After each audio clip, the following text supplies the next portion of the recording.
Hey everybody, this is John with BGR, bringing you another video today. This time it's going to be on the Glock 17L. So there have been more and more videos coming out about this firearm recently, but I'm here to basically give you a little bit more information than I've been seeing on other videos. So first of all, I'm going to show you what you get when you do purchase one. If you can find one, this is what you're going to get. You get the firearm itself. You get your extra magazine. Obviously there's a magazine in it. We'll check to make sure it's clear. And it is clear. Put this off to the side. You get a trigger lock, your manual and everything you normally get, cleaning brush and a cleaning tool. So just basic standard, same thing you get with every single Glock. Nothing's changed there. And let's get this out of the way. And let's get on to the firearm itself. So, brief history on the 17L. It was developed in 1988, I believe. Yes, 1988. This is from Wikipedia. If you want to read that, you can just pause it. The Glock 17L, introduced in 1988, incorporates a longer slide, extended barrel.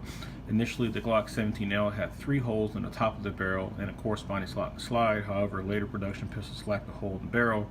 The Glock 17L is manufactured in limited quantities. So that's about all the information you're going to get on Wikipedia. Going off of the specs,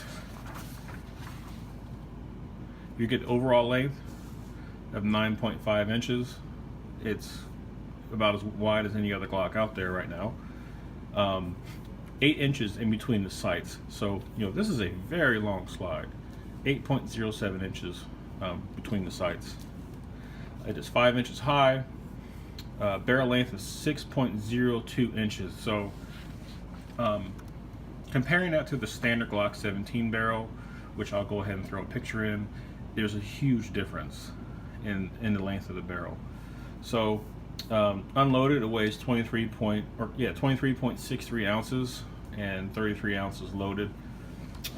It's got a factory trigger pull weight of 4.5 foot-pounds or 4.5 pounds, and you can definitely notice a difference shooting it side by side with the Glock 17. There is definitely a difference in trigger pull, even that just 1 pound difference, but you can definitely feel it, and it's got a better reset as well. It's got a trigger travel of 1/2 inch right hand hexagonal barrel rifling and standard Glock 17 mags, 17 round mags. So those are the specs and the brief history on it. As far as availability goes, this is another question that I have yet to really see on any other video. So I called Glock and spoke to somebody in their customer service department. First of all, I wanted to know about this one and where it came from and when it was made. It was actually imported in November of last year, 2016, which was interesting because I didn't realize they were importing them still. So they are still being imported, and I think right now you're probably going to be seeing more of them, just because I have been kind of seeing them pop up here and there. But as far as how often they're produced, Glock says they are only produced as needed. So what they'll do is they'll have different suppliers order a certain amount. Once they get 300 to 500 of them of the orders in, then they'll produce them. So they're only bringing these out 300 to 500 handguns at a time. That's why you just don't see them. You don't see them anywhere anymore. So they may do that over the course of a year or so, and then they'll quit for 3 or 4 more years.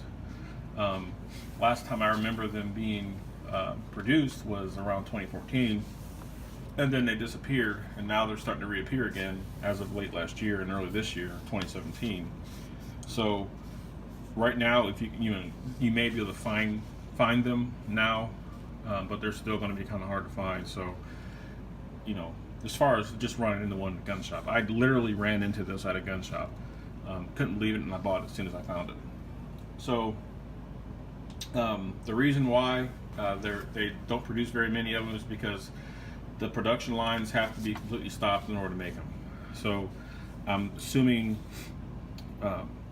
maybe when they're producing the Glock 17, they have to completely stop production to make the Glock 17L, which is why you don't see them as often.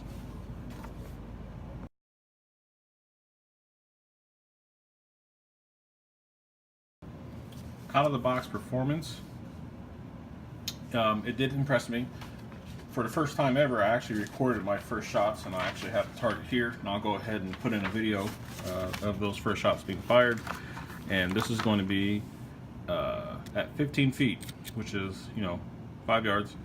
And I was surprised at the groups that I was getting. I had a couple flyers here and there, especially on this third target, but I was actually pleasantly surprised with the performance right out of the box. I could definitely tell a difference between the trigger pull of the 17L and the 17.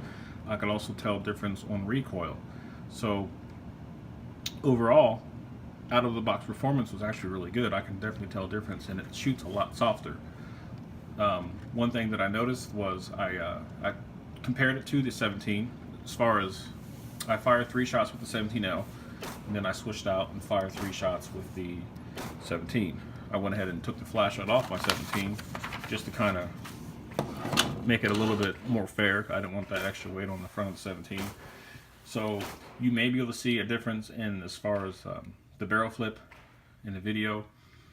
I couldn't see a difference in the video itself, but I could definitely feel a difference as far as how good it shot.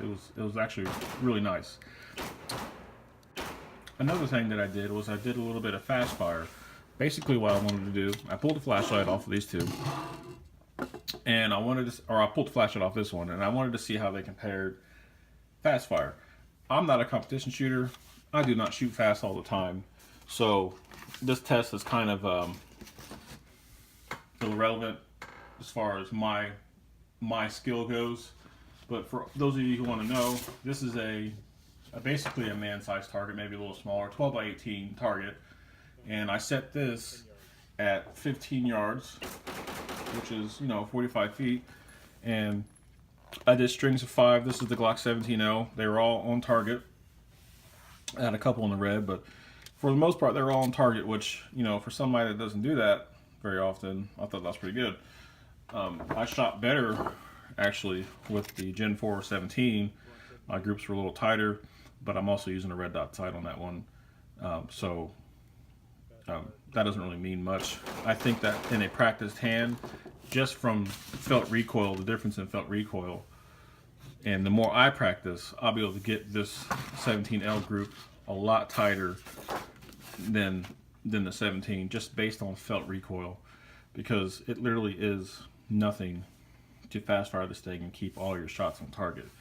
So this is, like I said, this is 12 by 18, and let's see, if we're going to go this inner circle, if I were to bring my group down, they would all be sitting in this inner circle, which you can't really, it's not much better than that. I can't get much better than that unless you're just stupid good, and then you can get it in the red zone here. But I'm happy with it. For somebody that doesn't fast fire 45 feet, to make it do that, I can't complain. Can't complain at all.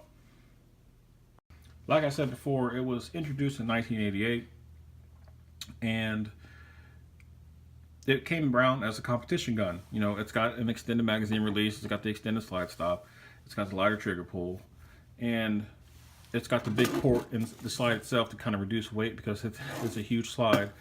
But it was initially banned from IDPA just because it's so long, so Glock developed this Glock 34 in its place, which is this gun with just a little bit less than an inch taken off the end of it, so it'll fit in their box. So its intended purpose was the competition. It's definitely, you can definitely tell that just the way it shoots. And it can't, honestly, you get a little bit extra velocity out of the barrel, and it's so soft shooting that it would almost be cheating using it in a competition, but people do it all the time. That's what the open class is for. But I know for a fact you cannot use it in a factory class in IDPA. They banned the long slide version for sure. Glock 34, if that's something you're looking for, is competition, the Glock 34 is going to be your choice, because the 17L in the factory class is illegal to use. If you have somebody that you would like to teach how to shoot a handgun, maybe not shoot a 22, you want to step up to a 9mm, and you have access to one of these, or even a 34, it's a pretty good firearm to go with, just because it's so soft shooting and it's got such a good sight picture. It points really well, and you're definitely gonna, you can't go wrong with it as far as that goes. Like all my videos, I like to add a notation if it's worth buying or not. It's definitely worth buying if you can find one, and maybe you have a collection of 9mm that you want to kind of finish. Go ahead and buy it. It's great for that if you can find one at all, that is. So like I said, I stumbled across this at a gun store. They had it marked at $5.95, which is, I think, about standard if you can find them. They're not crazy expensive. They're in line with any other Glock out there. It's just a matter of finding them. If you see one, maybe, you know, if it's not like a Gen 1, it should not be $1,000 or anything crazy like that. So don't waste your money. As far as don't spend too much money on one. Like I said, this one was $5.95, and when I get online, that's about what I normally see them selling for. There are a couple crazy ones that are trying to get $1,100 for these things, because they claim that they're super rare unicorns that you will never find anywhere else. They are out there. They are hard to find, but do not pay $1,000 for them, because you're getting ripped off. Unless it's a Gen 1. If it's a first gen, made in 1988, by all means pay $1,000 for it, because you're not going to find one of those. So other than that, it's definitely worth buying. Definitely worth buying. And I'm really happy with it. It performed well. I think that it's a shame that Glock isn't producing them anymore as far as on a regular basis, but it's also cool that they are occasionally making them and the public can't get their hands on them. So the Glock 17L, I appreciate you guys for coming by and checking out my video. I have some other things coming up, so just stay tuned. Once again, this is John with BGR. Thanks for stopping.